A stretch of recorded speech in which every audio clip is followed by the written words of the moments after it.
E de entender os meandros. Naquela lei, 12.000, era parágrafo 3, inciso 4. Você fez o Pesseguini? Fiz. E aí, cara? Ali que é a coisa que O mais me... que mais aconteceu, gente? O menino... eu até fiz agora, ele lá no caso comentado. Pesseguini, ele matou a família, se matou. Eu até perguntei isso, teve gente que falou, você estava... Não, é porque tem uma menina que me mandou um negócio que eu entendi. Ela falou... mas se fosse um negro, iam aceitar mais fácil? Pode ser, porque, sei lá, não vou entrar nesse mérito, mas ele era um gordinho na foto, você vê ele um gordinho, bonitinho, só que ele era um cara enorme já, aquela foto é antiga. Tá. Ele estava quase à altura da mãe já. Se olha as outras fotos dele, ele está muito maior. Ele tinha um problema de fibrose cística, que ele tinha um tempo de vida mais curto. A fibrose cística mata, é uma doença que não tem cura, nem tratamento paliativo, como você tem hoje. E ele sabia que ele tinha? Sabia, desde criança. Porque tem que saber, ele tem que tomar remédio, ele tem uma série de coisas que ele não pode fazer. Porque ele mata a tia e a avó, Ele mata né? o pai, a mãe, a tia e a tia-avó. Porque a avó ficava chorando o dia inteiro, falando qualquer pessoa, falava, ele vai morrer, ele vai morrer, ele vai morrer. Os pais super protegeram. Não deixava ele sair e dormir na casa de um amiguinho, nada. Porque se ele parasse de tomar o remédio, ele tinha diarreia. Por isso que ele tinha tanto papel higiênico na mochila. Aí ele entrou numa onda de videogame que eu falo, não, gente, o videogame nem ele pode, como diz o Dr. Guido Palomba. Isso eu estou falando tudo com base no que o Dr. Guido falou, no que a delegada me disse, o perito, a doutora Norma Bonacorso, que era a chefe da polícia científica, ela que viu o corpo, ela que me atina para isso, que ele era enorme. A doutora Rosângela Monteiro, estou falando com base no que as pessoas me disseram, inclusive com base no que a advogada de defesa da família Pesseguini, que nega o crime. Não estou falando pelas coisas que estou falando pelo que eu entrevistei. Então, ele tinha um problema sério dessa fibrose cística. Ele tinha um tempo de vida mais curto. Ele saía de casa para a escola, da escola para casa para o videogame, do videogame para dormir, para a escola. A vida dele era esse L. O videogame era a vida dele. Ele gostava muito como é que é? Assassin's Creed, é isso? Existe esse jogo. Eu parei no Atari. Pra você ter uma ideia. Faz um tempo. Um tempinho. Mas era um bastão e um botão, né? Aqui doía a mão, você tinha que ficar fazendo assim, você destruía a sua mão aqui, ficava tudo cagado. Aí você a gente tem telejogo também. Meu irmão encontrou o telejogo, a gente fica jogando telejogo lá no sítio. Tu tinha um telejogo? Funciona. E meu Atari é de madeira, meu Atari é de 1979, de madeira, sabe funciona até custa hoje. Essa porra, cara? Não fala que meu irmão vai vender. Não, meu irmão não vende nada, eu que vou. Quanto? É caro pra caralho. Esse de madeira, que funciona. A gente põe lá os cartuchos, Pac-Man, aquelas coisas e tal. Como é que é? Aquele de carrinho. Enduro. Enduro. O Mario Bros. Não, o Mario Bros. Eu acho que era do Atari ou já era do não, Nintendo? Que era do meu irmão mais novo. Eu tenho um irmão mais novo, então tinha o Nintendo. Mas eu acho que o máximo que eu passei um pouco foi Mario Bros. E o telejogo é uma bolinha, É uma bolinha que às vezes a gente quer descer pra fazer alguma coisa, para e fica desce, volta e faz e aí continua jogando. É divertido o telejogo. E aí ele fazia o Pesseguini, menino lá, o Marcelinho, jogava esse jogo. Ele entra numa viagem da cabeça dele, que ele quer fazer o grupo dos mercenários. O que é o grupo dos mercenários? Nós vamos matar pessoas do mal, bandidos e corruptos. Não sei por que corruptos, acho que sei lá o que é. E nós vamos viver numa casa abandonada ou num prédio em ruínas e nós seremos super-heróis. Para quem nós? Ele e os amigos da escola dele, uns 5, 6. Eu li todos os depoimentos dos colegas dele. Todos falam a mesma coisa, que ele queria fazer o grupo do mercenário. E ele já tinha dito que para serem os mercenários, ele tinha dito para todos esses coleguinhas, que eles teriam que matar o pai, a mãe e a diretora da escola. Por quê? São as pessoas que limitam. Pai, a mãe vai te limitar, você não vai viver em lugar onde você está louco. A diretora da escola é que te limita, você não pode sair. E ele tinha muita facilidade de acesso à arma. O pai parece que ele guardava melhor as armas, mas a mãe não guardava bem as armas, ela delegava... e todos os policiais militares que eu entrevistei, inclusive o Coronel Telhada, que era o chefe dele da rota, não na época do crime, mas antes, o Coronel Telhada conheceu ele há 500 anos, e ele fala, todo policial, filho de policial militar, atira. Claro, todo filho de policial militar sabe atirar, é um pouco exagero, porque você não pode botar 100%, mas a maioria sabe atirar, até por conta do pai mostrar... sei lá, policial militar gosta de mostrar arma, é um poder. Depende até saber o que fazer com aquilo. É, eu até, porque assim, você já pegou em arma? Eu não sei mexer, tem que destravar, aí você tem que fazer assim, porque ele atirou com pistola. Fazer assim, aí no outro você tem que desfazer, tem que fazer o babá. Eu não sei, se você me dá uma arma agora, não vou conseguir te matar. Porque até eu entender naquele negócio, é capaz de dar um tiro em mim. Porque é muito botãozinho do lado, eu não sei. Agora, o menino sabe. E a mãe deixava as armas meio espalhadas, assim. Ela tinha duas, um revólver e uma pistola. Quando chega no dia 5 de agosto, se eu não me engano, de 2013, era um domingo para segunda, ou seja, era o primeiro dia de aula da volta das férias de inverno, que hoje é verão. E o verão virou inverno. E ele liga para um amigo dele e fala, amanhã é o dia dos mercenários. Amanhã a gente vai sair pro mundo, a gente vai virar mercenário. E o amigo dele fala, tá bom, Marcelo, você tá louco. E vai dormir. Aí ele fala, não, amanhã é que a gente começa. Ele monta uma mochila, onde ele tinha 6 rolos de papel higiênico, 6 ou 5 rolos, uma faca, um revólver, não a pistola, o revólver da mãe, cheio, chumbinhos, que ele tinha uma arma de chumbinho, cartão de crédito da avó, mais alguma coisa que eu lembro. E aí ele estava com essa mochila, ele vai com essa mochila para a escola. Por quê? Ele chega na escola, eu vou virar um mercenário. De lá nós vamos partir. Só que aí o pai foi dormir na sala, porque parece que ele também tinha problema de coluna, ou ele roncava muito, ou ele ia muito cedo no dia seguinte para uma operação muito cedo da rota. Qual é a versão oficial? Tem as 3. Você escolhe, pode ser uma junção de tudo. Ele ronca, tem problema na coluna e no dia seguinte ele ia cedo. Por isso que ele está dormindo na sala. A mãe está no quarto, se eu não me engano. O Marcelo dá um tiro, a queima-roupa no pai dormindo. O pai está dormindo. Eu tenho todas as fotos, eu tenho todo esse material. E ele, dormindo ele ficou. Porque ele não sabe o que aconteceu com ele. A mãe ouve um barulho. Mas ela não sabe que é um tiro? Sabe, mas ela saiu na sala. E, inclusive, ela pode ter visto que o revólver dela não estava onde ela tinha a pistola. Mas como é que ele sabe atirar com tanta firmeza? O próprio Coronel Telhado explica. Pistola você atira com as 2 mãos. Você não atira com pistola assim. Só nas panteras, que elas saem e atiram assim. Isso não existe. Atira de lado. Você tem... Se joga, isso não existe. Não tem também... Como é que é aquela outra que também a Angelina Jolie fez? Sei lá. Não tem, isso não existe. A pistola são 2 mãos. O revólver até você consegue mais. A pistola não te deixa resíduos de pólvora, porque ela usa o próprio gás para a bala sair. O revólver, ele faz plá, por isso que você tem resíduos de pólvora na roupa, na mão, no cabelo, no rosto e tal. E ele usa uma pistola. Então já estou te respondendo por que ele não tinha resíduos de pólvora. Porque não vai dar. Quem usa pistola não tem. Então ele dá o tiro muito a queima-roupa nele. E sai. Então ele vai errar um tiro aqui. Se você me habilitar tudo, talvez eu consiga aqui.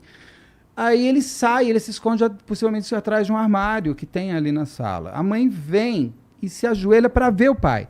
Aí tem gente que fala assim, ela se ajoelhou e pediu para o Marcelinho não matar ela. Por que se ajoelhou? Uma puta de uma policial experiente. Ela despagavassava esse menino assim, 2 segundos. Ela sabe como tirar a arma de uma pessoa. Só que ela não viu, tanto que ela leva o tiro nas costas. Ela não está ajoelhada, ela está de joelhos indo ver o marido. E ela leva o tiro. Nisso, só cortando, tem 2 vizinhos que ouvem os tiros. E tem um que é músico, inclusive, e ele sai fazer a cadência exata do tiro. Ele faz pá, pá, pá, pá, pá. Porque os outros 3. Porque ele sai de lá, eles moravam numa casa, tinha uma casa aqui, uma outra casa no mesmo terreno, que é onde morava a tia-avó dele e a avó. Aí a avó, a mãe da mãe dele. E a tia-avó, irmã da mãe dele. Aí ele vai para a casa da tia, dá um tiro na avó. E ele dá 2 tiros na tia-avó. Aí eu tenho dúvida. Uma, porque ela acorda, visivelmente ela levanta, mas ela não sabe nem quem está dando tiro nela, porque ela leva um tiro na cara e outro depois. E ele não gostava dessa tia-avó. Porque ela era separada, ele falava que isso era coisa de mulher, sabe essas coisas? E aí ele pega o carro e sai com o carro, acho que 1h30 da manhã, ou 2, e ele vai para a escola, e espera a escola abrir. E ele chega, ele é um dos primeiros a chegar. Você tem a câmera dele chegando, acho que umas 6 e pouco da manhã, e todo mundo estranha, porque ele chega muito cedo. É uma escola pequena, então todo mundo desconhece. Quem pegava sempre ele era a Kombi, a Van, sei lá o que é hoje. E o cara vê que o menino tá lá, ele vai para outra. Ele não vai descer e falar, por favor, tem alguém aí. Ele vai embora. Quando ele chegar na escola, ele fala pros amigos, tá aqui a mochila, tô aqui o revólver, vamos lá, agora a gente tem que virar mercenário. E os meninos falam assim, você não tá bem, né? Eu não vou virar mercenário, nada. Ele começa a ficar chateado, porque toda a brincadeira dele não tá dando certo. Tanto que ele vai atrás de uma menina que queria ser mercenário, mas ele não aceitava mulheres, ele era meio machista. E ele até fala, bom, você quer vir comigo? E ele mostra para esses meninos o cartão de crédito, a chave do carro, fala, tô com um carro aqui pra gente ir. Ele vai mostrando todos esses elementos. Ele fica chateadinho porque... Ele fala pros amigos que matou, ou pra família? Tem um menino que ele fala assim, por que você tá chateado? Porque você tentou matar sua avó de novo?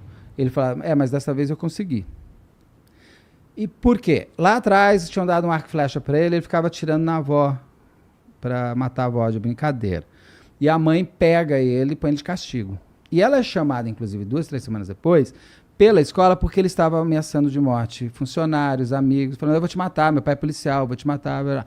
E a mãe está lá nos depoimentos. E é falado para a mãe, ele está tentando matar, ele está falando que vai matar. Não, está tentando matar. Não, ninguém gosta de ouvir uma pessoa falando, eu tenho arma e vou te matar, né? A mãe fala, ele tá assim mesmo, ele fez isso lá em casa, eu vou dar uma bronca nele, ele fez isso com a minha mãe também. Além desse problema congênito que você falou, alguém já tinha diagnosticado ele com alguma coisa? Nada. O doutor Guido fez uma análise mental dele pós-morte, que segundo ele, segundo vários outros me relataram que é possível, de acordo com eu morri. Então ele vai conversar com meu marido, com a minha mãe, com os meus amigos, vai ver o que eu escrevi no Instagram, ele vai fazer uma análise do que me restou de mim. E mas claramente esse moleque não estava bem. Não, ele não estava. Ele, segundo o Dr. Guido, ele teve um estreitamento do cérebro quando nasceu, teve uma falta de oxigenação no cérebro. Então ele não era um psiquiatra, ele não era um psicopata. Como diz a doutora Rosângela Monteiro, psicopatas não se matam. Tem outros que falam que se matam, mas eu concordo muito com ela. Se você analisar todos, nenhum deles, eu não vejo um psicopata que se mata. Eu não consigo enxergar um. Esquizofrênico se mata. E aí que ele atira e se mata. Tanto que o Cadu lá, o menino tentou se matar e não conseguiu. E era esquizofrenia que ele tinha ou não? Qual dele? O menino? Não. O Marcelinho não. Marcelinho não tinha. Ele tinha talvez tinha alguma diferença tal, que da tinha, realidade. que dava para ele um deslocamento da realidade. Eu acho que mesmo que ele não tivesse tido uma... Deve ser muito complicado você crescer ouvindo que você vai morrer, né? Sim. Direto. O tempo inteiro. Mexe contigo. A avó falando, ele vai morrer. Deve ser deve ser encontrar um sentido para a vida. Por mais que o moleque tenha 13 anos, imagina. Sim, e você... Não é agradável. Todos nós vamos morrer, mas você não acorda pensando, eu vou morrer. Que horas vem minha morte? Ou eu vou morrer antes de todo mundo, vou morrer jovem. Então, isso tem várias análises sobre isso. Porque daí, quando ele sai da escola, ele vê que a história não deu certo, ele não consegue sair antes. E ele só tinha autorização de sair ou com a Kombi, sei lá, se é van, Kombi. Isso geral morto já. Tava todo mundo lá. Aí já tava todo mundo lá tava lá. Lá na casa passou de manhã um amigo da Andréia, por quê? Aí fala, mas a Andréia estava investigando caixa eletrônico. Gente, eu não vejo... Tudo que chegou até mim, eles entrevistando todo mundo da polícia dele, não existia... Ela era uma policial, mas, assim, o marido dela acho que já era capitão, se não me engano, da rota, agora eu me perdi das patentes. Mas ela não era uma coronel. Ela estava dentro, ela estava inclusive interna. Mas a polícia jamais vai te contar que ela estava investigando caixas eletrônicos. A polícia jamais vai me contar, porque ela nem teria patente para isso. Ela não está investigando nada. Então, assim, mas ela estava assim. E esse cara que passa era do caixa eletrônico. Eu falei, como é que você sabe? As pessoas começam a loucubrar. A teoria da conspiração. Não existe. Eu estou te falando de gelado no que eu li no processo. E é um processo muito bem feito. Diferente do que eu falei ali, o inquérito deles, eles não foram direto no Marcelinho. Eles viram absolutamente tudo. E fecharam no Marcelinho. Porque era a única coisa óbvia. Até os policiais militares que estavam lá, que eu conversei com alguns em off, todos eles entraram, olharam e falaram assim, isso foi esse menino que matou e se matou. Porque eles sabem ver cena de crime. Sabe. Mas as cápsulas da bala estavam em cima do móvel. Infelizmente, às vezes, as pessoas fazem isso quando entram no local de crime. Não para mudar o local de crime. Porque qual é o local de crime? São os corpos onde eles estão mortos. Eles até pegam as balas e colocam aqui as capas, os estojos, né? Estojos, sei lá como é que fala isso, das balas, para que você... Porque eu posso estar passando lá a chutar. Então, às vezes, o policial militar coloca em cima para que a perícia veja. Porque pode estar num ponto. Agora, o ideal no local de crime não ter aquela invasão de pessoas que teve. Não, teve Dezenas Foi, ali. mas eles não mexeram nos corpos. Tá. Porque se eles mexeram, eles criaram o pior do... Ah, queima de arquivo. Gente, aí também, óbvio, nenhum policial militar faz queima de arquivo desse jeito. Te mata na rua. É que a obviedade, ela assusta, né? E sabe o que acontece? É muito classe média dentro da tua casa. Aquilo lá podia ter acontecido com qualquer pessoa que tiver uma arma. Pode. Ah, mas se ele não tivesse revólver, ele usaria faca? Faca é mais difícil, tem que chegar mais perto, é muito corpo a corpo. Não Você daria. muita gente escorrega e se corta a mão. E imagino que tem um sentimento diferente a faca, né? Tem. A faca é ódio demais. É ódio demais. Matar Quando alguém com a você faca. morreu, uma pessoa com muita Regionalidade também, né? ele tem a facilidade, ele tem a arma no ponto dele ali, né? Sim, Tá ali pra dentro. ele era muito Ele mais sabia fácil. dirigir, sabia. Ele tem uma redação dele que ele escreve quando aprendi a dirigir. Porque aí, passa esse moço de manhã, amigo da Andréia lá, que o escritório lá, o batalhão dela pede para passar porque ela estava atrasada, ele passa, toca a campanha e ninguém atende, e tudo apagado. Ele vai embora. Perguntei pro Coronel Telhada, como que a rota, que ele era o chefe de uma operação da rota, ele falou assim, filho, se ele não apareceu, a operação vai acontecer sem ele. E no dia seguinte, quando ele chegar, tem que se explicar. Ele pode puxar gancho, né? Puxar cadeia, aquela cadeia administrativa. Ele que se explique depois por que ele não apareceu. Ninguém vai na casa dele buscar, ninguém vai ligar e falar assim, você tá bem? Quer um remédio? Quer um abraço? Ninguém vai fazer isso. Tem uma... tá, entendi. Tem uma coisa muito macho man, mas ok. É a realidade deles. Então você entende por que a rota não foi ver. Aí ele vai, aí volta. Aí o Marcelinho tá saindo da escola, ele só podia sair ele só tinha autorização de sair ou com o pai de um amigo, que dava carona, ou com a van. Ele não queria esperar a van. Ele pega o pai desse amigo. Ele vai até com 2 amigos até o carro. Os amigos não vão até o carro, ficam parados aqui, tem tudo isso nas câmeras. Ele atravessa, entra no carro, volta. Quando ele pega esse pai desse amigo, pra ir antes, ele pede para parar no carro. Ele desce do carro, ele entra no carro da mãe, pega alguma coisa, não sei se é a chave, o que é, e volta pro carro. Então esse pai desse amigo viu ele entrando no carro. Porque também tem uma versão, tinha alguém no carro com o Marcelinho. Tá bom, gente, tinha alguém no carro com o Marcelinho. Ficou lá. E aí o menino vai pra escola, faz trabalho, porque ele fez trabalho, tá? O último trabalho dele lá no inquérito todo. E o menino não conta pra ninguém. Aí, desculpa, ele é filho de policial. Ele sabe que tem que confiar na polícia. Aí eu vou pro outro lado. Assim, se ele é filho de policial, ele sabe que se tiver algum problema, ele tem que falar para a polícia. Ele não tem que não falar para a polícia. E que menino, por que o menino vai até a escola? Para ninguém desconfiar. Mas não é mais estranho o pai não aparecer no trabalho e a mãe? Uma criança não ir na escola, não é uma coisa... Primeiro dia de aula, de agosto? Já está viajando. Então, eu sempre tento ver como um roteiro. Eu escrevo roteiro de ficção, eu escrevo livro, então eu tento ver a história que se encaixa. Porque a história fica muito solta, você fala assim, ai meu Deus, você vai ter que inventar um pendrive que se perdeu, né? Pô, você não tem nuvem, cacete. Então tem umas coisas assim que você fala, não tem história. Aí ele volta, ele pega esse pai e deixa ele em casa. Quando ele entra em casa, quando ele chega em casa, ele deixa a mochila na porta da sala. Por que ele deixou? Não sei, gente, ele morreu, não temos essa informação.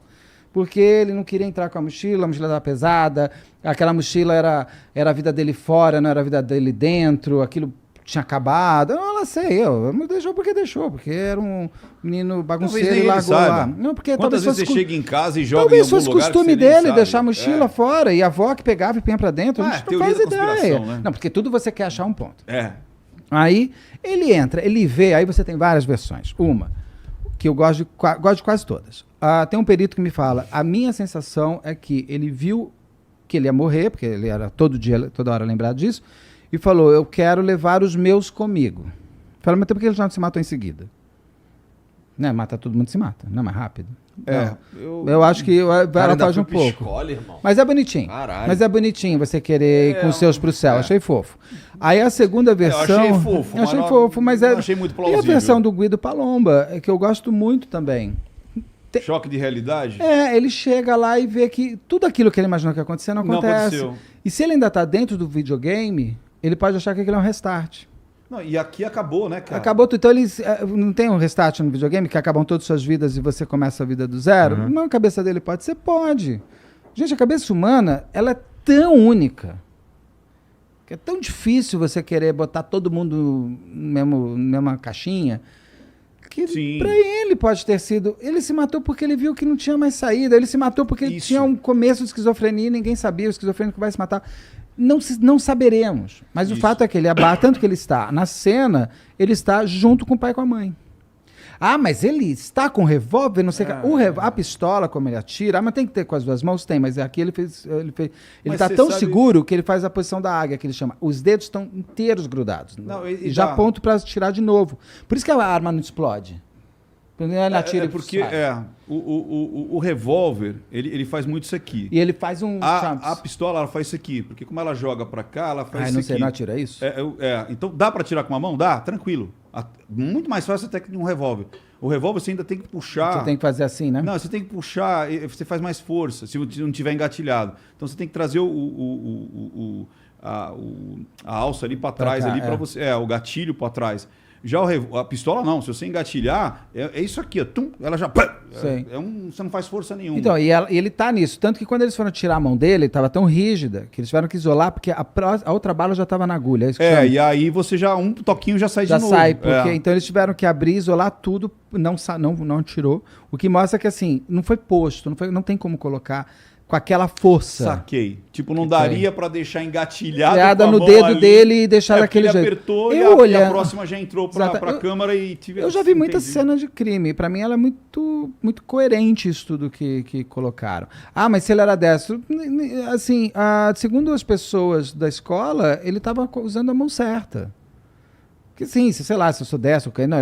Agora eu não lembro, ele está deitado assim, não deve ser... Então, assim, sim, porque se ele é destro, não tem como fazer isso aqui. Não dá, ele está tirado aqui. Mas, assim... É muito difícil de as pessoas entenderem que aquela pessoa teve aquela história. É tristíssimo o menino matar pai, mãe, tia-avó e avó. É horrível. Deve ter sido uma parada... Imagina você, né, descobrir que o menino matou, ele tinha ido antes na casa dos avós, dias antes. As últimas fotos... Tem fotos dele no celular que são bem estranhas, eu até ponho no fotos meio... assim, meio mal, fazendo muito assim. Tem uma foto dele olhando só assim, uma coisa meio assim. Eram os mercenários. né? Entendeu? Ele tem um personagem aí, ao mesmo tempo que tem a foto dele com o papai e a mamãe assim. Papinho, ele podia estar ali dentro da sua própria máscara social naquele momento, criando o seu Como você projeto. falou. E ele usava muito capuz, igual esse personagem desse jogo. Então, assim, no caso do Pesseguini, eu não vejo, ninguém me... Muita gente fala assim, um dia as verdades vai aparecer. Eu falo, você me contaria qual é a verdade? Me conta, porque eu posso mudar de ideia. Eu adoro mudar de ideia. Eu sou muito Raul Seixas mesmo. Eu não vou ter uma fase ambulante total. Eu não quero ter uma opinião formada sobre tudo o tempo todo. Deus me livre, eu mudo de ideia. Eu me falo